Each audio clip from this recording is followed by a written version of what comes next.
On December 7, 1941, the United States was attacked by Japan at Pearl Harbor, thus propelling the country into the Second World War. As the greatest generation continues to age, it is important to keep their stories and heroism alive for posterity. Over the course of several weeks in November, I spoke to 4 World War II veterans living in Niagara County. 2 of the veterans I spoke to, Edward Kolick and Stanley Maziarz, are recipients of the French Legion of Honor Chevalier for their bravery and prowess during the war. In addition to speaking with these veterans, I also took a trip to Washington, D.C. in February and researched their stories at the National Archives. What follows are the veterans' stories as told by them.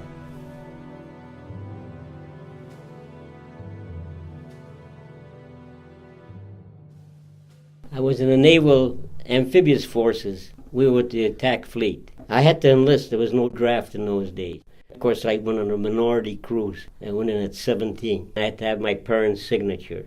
I had 2 columns when we left New York. The right column went to the Pacific, and the left column went to Europe, Mediterranean. We had 6 assault boats. When we went overseas, we had a 105-footer LCT landing craft tank on top of all the equipment and the troops we carried. Of course, we unloaded that in our zoo. You tipped the ship, the LCT slid off, and then the adventures began. And we made Africa. We operated out of Bizerti, and we made, because we were there staged together, made our training, and we made the Sicilian landing. We open the beaches, put the troops on, and then take care of whatever we had to do. You just didn't leave. You stayed there because when the counterattacks began, because the Germans are awful counterattackers. When they hit you, you knew you got hit. Salerno was the 9th of September. That was the bad one. And then after that, January, we made the Angio beach landings. Then we would spend 3 months there because they fought 3 months there. That didn't expect to be a battle like that. It was a diversionary action to take the pressure off a casino. And that went on January 22nd to the end of May, because by then they pulled us to make the Normandy landings.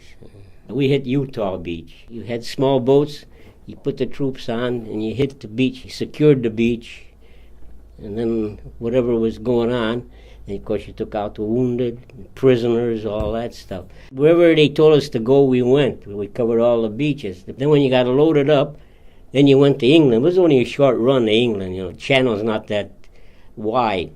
So in a couple of days you were back in England unloading, then you'd ferry back and forth. Take troops in, bring prisoners in, bring the wounded in, things like that. I went in at 17. Just about 4 years later I come out. I went in 45. The war was already started. I'd done my boot camp in Sampson. When I went to San Francisco, we went to Coronado Island. That's where the amphibs trained over there. And it's funny how I got in the Navy. Up at this table was a Air Force, a Marine, a Navy, and an Army. So everybody's getting wrote down where they're going and everything, and I kept thinking to myself, boy, I hope I can go in the Navy, because that's if I ever want to go anyplace, that's where I want to go, in the Navy. So I went up there, and the guy said hi to me, and I said hi to him. He says, have you ever been arrested? I said, no, sir. The very words he said. He said, good, you're in the Navy. We took the soldiers in, dropped them off, went back out, and waited for the word to go back in and get them. We invaded one island all by ourselves. We had one ship with us, the flagship. The soldiers was on our ship, and we had to take them in. A couple of the boats went in too far, got stuck, and I had to go back to the ship and get the salvage boat to pull them off. That was my job. I had 3 jobs. I run the captain's boat, I run the salvage boat, and I run the invasion boat. The only invasion that I was in was on that island, Aishima. We hit it with 16-inch shells all day long. As long as we was there, we hit them until we got them all. We secured the island. Well, I can tell you we took a 500-pound bomb 2 days after the war was over. I can tell you that much. Didn't sink it. We got up, put the fire out as quick as we could. We got a message from our flagship that congratulated us on quick we put the fire out.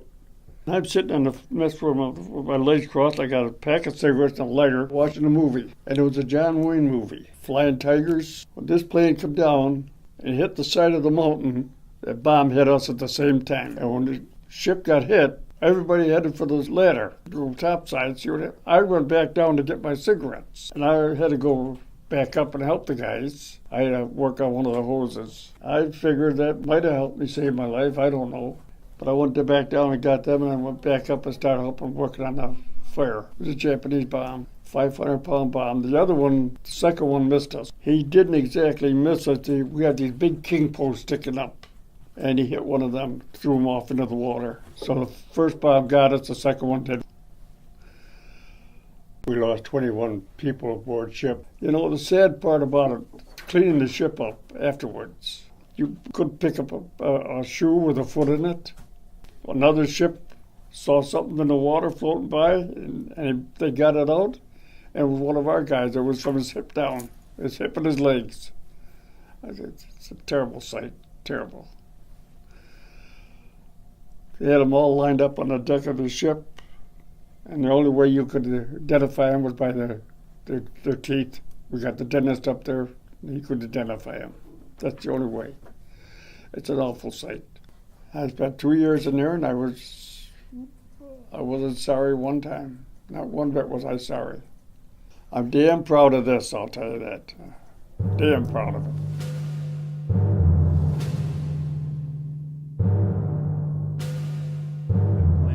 When I went in the service, I planned on working at some of these repair depots, you know. But due to my high grades, I ended up flying. And on one mission up west, I was flying on the left wing of the group commander, Major Sass. He was the squadron commander, but the squadron commanders took their turn leading the group. Then the group commander would take his turn.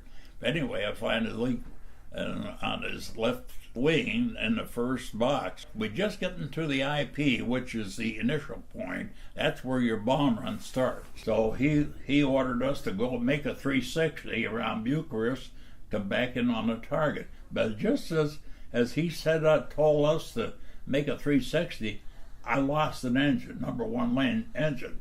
But I followed around as long as I could, but I had to drop down and started losing a little bit of altitude. I had to drop the nose in order to maintain flying speed. So I went around, and I ended up coming back to the bomb run alone with 3 engines, and I had a good bombardier, Sharp. And hit bombs away. We hit the target, and just as I had bombs away, I got hit and I lost another engine. And of course, I had some of my flight controls were not working properly and stuff, different things. So we made it back to Italy with 2 engines, and we made it across the Adriatic and right into the Argenteuil home base. So I landed with only 2 engines. My right landing gear was shot up. On landing, especially with no landing gear on one side, the wing would dig into the ground, and would cartwheel and burst into flame. You see a lot of airplanes. That's what happens. They get in, they blow up, engines out on whatever side the engines are out. So it went down, winged it, but I held it up, kept that wing up as long as I could with the controls, without losing direction of flight. And we crashed. It ruined the plane. We went off into the muddy field, but we did not cartwheel. So, that's when everybody's gone. I just love combat. I think what it was, I was prepared, both physically and psychologically, prepared to be shot down every mission, because that's what you had to face.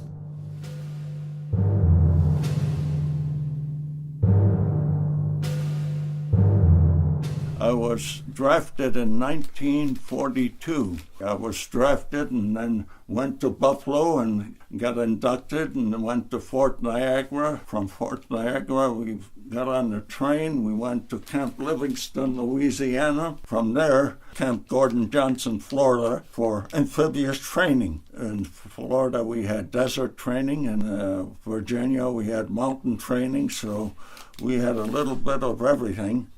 Before D-Day, General Eisenhower visited us at Port Talbot, I believe it was. We had a regimental review, and he'd go amongst the aisles, and then I was surprised when he stopped to talk to me. He says, "How do I like the service?" I said, "I don't mind it." I even forgot to say sir to him. At that time, I must have looked young, so probably that's why he stopped to talk. Who's that kid, you know? He was a Supreme Allied Commander. We got in about 3 or 4 weeks later. In July we started, and we went to Normandy. That's the hedgerow country. It was difficult fighting there. After fighting there, we got to St. Lo, and that's where I witnessed 17 flying fortresses from my position knocked down. So after that was over, we went through St. Lo, and then the enemy lit up the sky with their flares, and it was like daylight. So I just put my head up against the hedgerow. It was bright as day. Then the enemy bomber dropped the bombs on us. Then we got to Paris. That was August 29th. And after that, we got the secret line. We were the first outfit to reach the German secret line. That was Germany. That was Belgium, Luxembourg, and Germany where the three met together. And then after that, we went to Hurtgen Forest, and that was a bad mistake, I think. But we were to go through the forest to reach Aachen. Another soldier and we had to go pick up prisoners. And while we were going there, they fired the artillery. We got to one house there, and behind the house was a machine gunner. One of our boys was a machine gunner, and he just couldn't take it anymore. You start yelling and everything. So they replaced them, and I looked to the right there was one of our Sherman tanks, and the turret was blown off. And if you'd asked me what day it was, I wouldn't know whether it was Monday, Tuesday, or Wednesday, or Sunday. That's how it was. From there we went to Luxembourg. That's the Battle of the Bulge. We stayed there. That was our rest area after Hurtgen Forest. We had a 25-mile sector. For one division to hold 25-mile sector is impossible. But we weren't aware that the enemy was that strong. The Battle of the Bulge, while I was on a jeep again, I got ambushed. That morning I was with the liaison officer, and to deliver an attack. I had my grand rifle ready to fire. I was looking forward, backwards, and as we passed one culvert, I noticed the enemy coming out, and that's when I let loose of 8 rounds I fired. So we got to the edge of town, and there was our anti-tank gun, and the guys yelled out, "What happened?" I says, "Ambush." About 5 minutes later, another jeep of ours was going down, and they got the passenger. So after that, we had Patton come in with his tanks, and we held off. We were at the southern end of Bastogne. And to the east of Bastogne, we had the 110th Infantry Regiment that held off 7 armies for 48 or some hours. After the war was over, one German general wanted to know how many men we had, and he told him, well, we had 2 companies. He couldn't believe 2 companies held us up. Going through that was stress every day and night. You're always under stress. War is hell, and we were told, kill or be killed before we went into battle.